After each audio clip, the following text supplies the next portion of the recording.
Alberto Lettieri, profesor titular en la Facultad de Ciencias Sociales de la UBA y profesor e investigador del CONICET. ¿Cómo estás, Alberto? Muy bien, buenas noches. Bien. ¿Cómo ves vos desde la historia el proceso de integración latinoamericana? Bueno, a mí me parece que estamos avanzando en estos últimos tiempos dentro de lo que había sido un planteo bastante errático a lo largo de los 2 siglos anteriores, donde si bien existieron iniciativas de integración,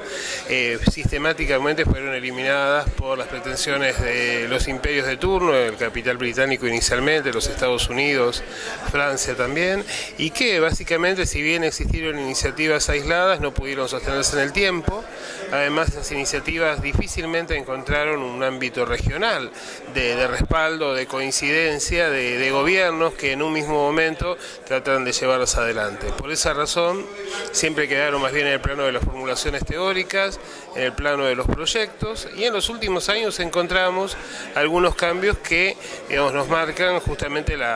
el proceso de cambio de época, ¿no? Que tiene que ver, por un lado, con el hundimiento de los países centrales y el cambio de poder que estamos evidenciando a nivel universal, y como contrapartida, pero también como un fenómeno con una entidad propia, vemos que los países latinoamericanos han avanzado en una línea de unidad, tanto en el ámbito de la UNASUR o la COPAL, fundamentalmente en términos económicos, y también con el caso del Mercosur o la COPAL en el plano económico, y en la UNASUR en términos políticos. Creo que es una instancia muy apropiada para seguir adelante, y hay que tener en cuenta que, bueno, que efectivamente el contexto de la crisis internacional puede llegar a perjudicar el empeño de algunos de estos países. Ya hemos visto cómo, por ejemplo, ha caído Paraguay, se están anunciando algunas medidas en Brasil que son preocupantes en términos de vuelta a un proceso de privatizaciones. Yo creo que en este momento hay que tener consistencia a nivel internacional, hay que fortalecer la unidad y básicamente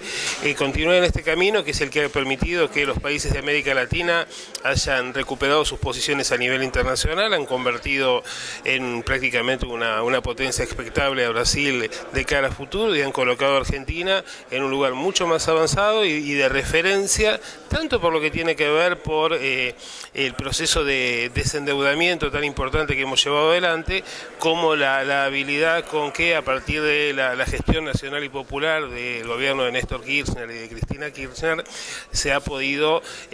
salir de la situación desesperante en que nos hundiera el neoliberalismo para llevar adelante un proceso de recuperación tan importante como el que hemos tenido en este último tiempo. Y en lo económico y en lo político está bien la integración, está marchando. ¿Y te parece que hay medidas para tomar en lo educativo y en lo cultural que sean complementarias en términos de integración? Yo creo que ese es un aspecto fundamental para nosotros. Me parece que se han tomado medidas que son importantes en estos 2 terrenos, en el terreno de la economía y en el terreno de la política, más en los últimos tiempos en el terreno de la política que la economía, porque efectivamente en el contexto de la crisis internacional, de hecho se ha dificultado el profundizar las políticas de integración. En términos educativos, yo creo que tenemos la gran asignatura pendiente, tanto a nivel de cada uno de los países, porque efectivamente más bien la educación ha pasado a tener, digamos, convertirse en un instrumento de integración social y de alguna manera de protección de los sectores más expuestos, y efectivamente de alguna manera creo que es fundamental, por un lado, rever los contenidos, profundizar estos contenidos en términos democráticos, populares y nacionales, y me parece que también es fundamental avanzar sobre algunos aspectos que son esenciales. En nuestro país, por ejemplo, sobre el tema de las autonomías universitarias, que me parece que es absolutamente inadmisible que estemos financiando a través de el erario público proyectos de investigación que a veces no tienen ningún tipo de relevancia, son totalmente contrarios al proyecto nacional, y a la vez me parece que efectivamente, digamos, no es una cuestión de gastar menos, sino gastar mejor en términos universitarios. No puede ser, por ejemplo, que el rectorado de la Universidad de Buenos Aires se lleve prácticamente las 2/3 partes del presupuesto, que debería orientarse hacia mejorar políticas educativas, a llevar adelante procesos de